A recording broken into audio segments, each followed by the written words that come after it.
Ladies and gentlemen, you're watching SOULCASTER. I'm Michael 7 Michael, and today we've got in the studio Megan. How you doing, Megan? I'm good. How you doing? I'm good. Actually, we can move this over here because we're going to talk about Mercury Retrograde. I've heard people say that, never paid attention to it till one time it just hit me really hard, and I pay attention to that all the time. Mm-hmm. So can you explain to people what is Mercury Retrograde? Sure. Yeah. So, kind of taking us back to science class, and how the planets orbit. We are familiar with a year being the full orbit of the sun. Each planet is a different size. They travel at different speeds. The moon travels every 24 hours. Mercury is a much smaller planet. It's fast, so it often orbits 3 times in 1 year, the solar orbit. So what does it mean when we say retrograde? Well, from our perspective, the planet is traveling in an orbit, but it's so far from us that it looks like it's traveling back and forth. Okay. So when it looks like it's going backwards, that's when we refer to it as a Mercury retrograde. So often it'll move forward, it'll kind of stay still for a second, when actually it's just simply orbiting back. And then it looks like it's going backwards. It looks like it'll stay still for a second, and then it'll go direct again. So that's what a retrograde is. It happens 3 times a year, and Mercury is the planet of communication, networking. It's electronic, it's all about that, that message, things connecting and communicating. So when it's going retrograde, the magnetic frequency that we receive on our end is that things go backwards or get misunderstood or miscommunicated or...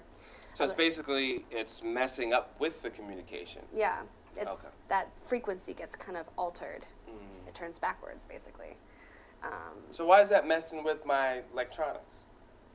Well, it's that energy of communication, that frequency. I mean, every planet puts off a kind of a magnetic force, if you will. The moon affects the water, the tide, Women often give birth during the full moon because of that pull. The sun, that affects the life, the vivaciousness that we require to survive. We need that heat. So the energetic frequency that goes off of Mercury it's energy. It's electronic and that communication that's required. So should I be afraid? Don't during be afraid. That time? No, don't be afraid. I think Mercury retrograde gets a bad rap sometimes because things can fall apart so quickly. But yeah, think. On the other hand, like a full moon, people can go crazy too, So I think with Mercury retrograde, it's good to think about not starting new projects, but finishing projects that you have not finished. Okay.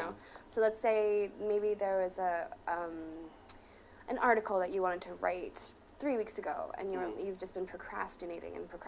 What energy are you putting out into the universe by procrastinating? Well, take this time, this retrograde, to sit down and finish your project. Okay. It's also a really good time for self-reflection, so rather than looking forward, looking internally.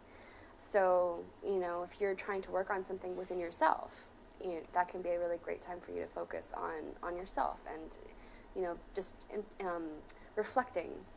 That's interesting because what I know of it is don't sign any contracts. Yeah. Don't do anything new. Don't make any commitments. That's general. That's the general thing. Yeah. But you're the first person I ever heard to say, well, this is a good time to finish older commitments or older projects or things you want to get done. Yeah. That's cool. Yeah. I guess it gives you a focus. Yeah. Because you're not looking forward into new things, so go ahead and close the chapters that are already open so that you have, room for future projects and endeavors. Now, this happens every 3 months? Yeah, every 3 times a year. There's what we recognize as the shadow period, so that's before and after the retrograde. So that's often, You know, that kind of energetic buildup where you know it's about to happen and you can feel it, you know? So it's kind of like the universe's reminder, like, this is about to happen, you know, start getting your stuff in order so you can get ready for this retrograde, you know?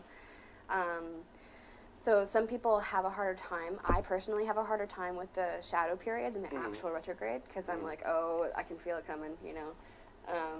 I'll often break all of my electronic devices or drop it in the bathtub or something, you know, like there's always something weird that happens to me. And for me, I feel it really emotionally too. Like my focus, I'll have a hard time focusing during the shadow period. But then once the retrograde actually happens, then I'm like, okay, this is what I got to do. And I'll be able to be more clear on my intention during that retrograde.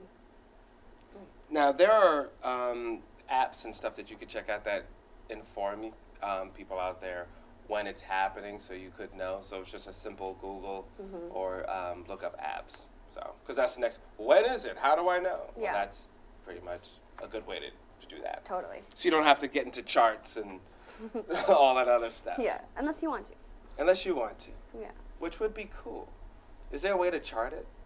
How do people really know? That's a good question. How do people even know that's Mercury retrograde? Well, because we can see the planets, you know. Okay. Astronomers can, you know, verify, yes, that is a full moon. You know, like, yes, that planet is and it's going moving backwards. this particular way, Yeah. and this is what's going on. So it's not by guess. No. There's yeah. some It's a very math. scientific, yeah. So. It's a very scientific thing. Yeah. Yeah. Cause you know, that's what people be thinking. Like, hey, how do you know so much? You smarty. You think you know some things? Yes. We're just making it up as we go. Yeah, just make it up as we go. Like that guy spoke about in the last segment. Bum, bum, bum. But we'll talk off the air. Yeah. So, all right. So there you go. Mercury retrograde. So, social media time.